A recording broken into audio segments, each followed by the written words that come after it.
Hi ವೀಕ್ಷಕರೇ. So ಈಗಾಗಲೇ ದಸರಾ ಶುರುವಾಗಿದೆ. 26-27 ಯುವ ದಸರಾ ಕೆಂಗೇರಿನಲ್ಲಿ ಹಮ್ಮಿಕೊಳ್ಳಲಾಗಿದೆ. ಖಂಡಿತವಾಗ್ಲೂ ಎಲ್ಲರೂ ಬಂದು ಪಾಲ್ಗೊಳ್ಳಬೇಕು ಅಂತ ವಿನಂತಿಸ್ಕೊಳ್ತೀವಿ. ನೋಡಿ ಯಾವ ಥರ ಇದೆ ಒಂದು ಲೈಟಿಂಗ್ ಅರೇಂಜ್ಮೆಂಟ್ಸ್ ಅಂತ. ತುಂಬ ಅದ್ಧೂರಿಯಾಗಿ ಒಂದು ಅರೇಂಜ್ಮೆಂಟ್ಸ್ಗಳನ್ನು ಮಾಡಿಕೊಟ್ಟಿದ್ದಾರೆ. ಇಲ್ಲಿ ನಾನು ನಿಮಗೆ ಏನು ತೋರಿಸ್ತಾ ಇದ್ದೀನಿ, ಈಗ ರಾತ್ರಿ 12:15 ಆಗಿದೆ. ಸೊ ಈ ಸಂದರ್ಭದಲ್ಲೂ ಕೂಡ ತುಂಬ ವಿಜೃಂಭಣೆಯಿಂದ ಒಂದು ಲೈಟಿಂಗ್ ಅರೇಂಜ್ಮೆಂಟ್ಸನ್ನು ಮಾಡಿದ್ದಾರೆ. ಅದ್ಭುತವಾಗಿ ಕಾಣಿಸ್ತಾ ಇದೆ. ಈ ಜಾಗದಲ್ಲಿ ನೀವು ಈ ಟೈಮಲ್ಲಿ ಬಂದರೂ ಕೂಡ ಕೆಲವು ಜನಗಳು ಓಡಾಡ್ತಿರೋದು ಕೂಡ ಕಾಣಿಸ್ತಾ ಇದೆ ನಿಮಗೆ. ನೋಡಿ ತುಂಬ ಚೆನ್ನಾಗಿದೆ. ಖಂಡಿತವಾಗ್ಲೂ ಎಲ್ಲರೂ ಬರಬೇಕು.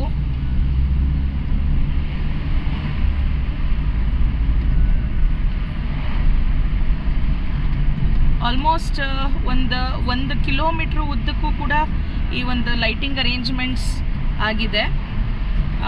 ಇದು ಯುವ ದಸರಾ ನಡೀತಾ ಇರೋದು ಬಂದು ಈ ಗಣಪತಿ ಟೆಂಪಲ್ ಏನಿದೆ ಆ ಗ್ರೌಂಡ್ಸಲ್ಲಿ ನಡೀತಾ ಇದೆ.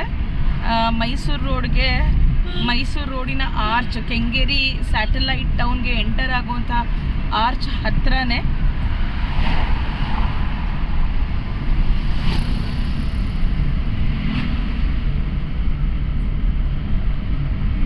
ನೋಡಿ. ಆಲ್ಮೋಸ್ಟ್ 1 ಕಿಲೋಮೀಟ್ರ್ 2 ಕಿಲೋಮೀಟ್ರ್ ಹತ್ರ ಲೈಟಿಂಗ್ ಅರೇಂಜ್ಮೆಂಟ್ಸ್ ಆಗಿದೆ. ಇದು ಆಲ್ಮೋಸ್ಟ್ ಒಂಥರ ಮೈಸೂರು ಥರನೇ ಅನ್ನಿಸ್ತಾ ಇದೆ ನನಗೆ. ಇದು ಬೆಂಗಳೂರ ಮೈಸೂರ ಅಂತ ಒಂದು ಡಿಫ್ರೆನ್ಸೇ ಗೊತ್ತಾಗ್ತಾ ಇಲ್ಲ. ಆ ರೀತಿಯಾಗಿ ಒಂದು ಫೀಲ್ ಆಗ್ತಾ ಇದೆ. ತುಂಬ ಅದ್ಭುತವಾಗಿ ಗ್ರ್ಯಾಂಡಾಗಿ ಲುಕ್ಕನ್ನು ಕೊಟ್ಟಿದ್ದಾರೆ. ಇಲ್ಲಿ ನೋಡಿ, ಯುವ ದಸರಾ ST ಸೋಮಶೇಖರ್ ಅವರ ಒಂದು ಅಧ್ಯಕ್ಷತೆಯಲ್ಲಿ ನಡೀತಿರುವಂತಹ ಒಂದು ಯುವ ದಸರಾ ಇದು. ಎಲ್ಲರೂ ಬರಬೇಕಾಗಿ ವಿನಂತಿಸ್ಕೊಳ್ತೀವಿ. Okay, thank you.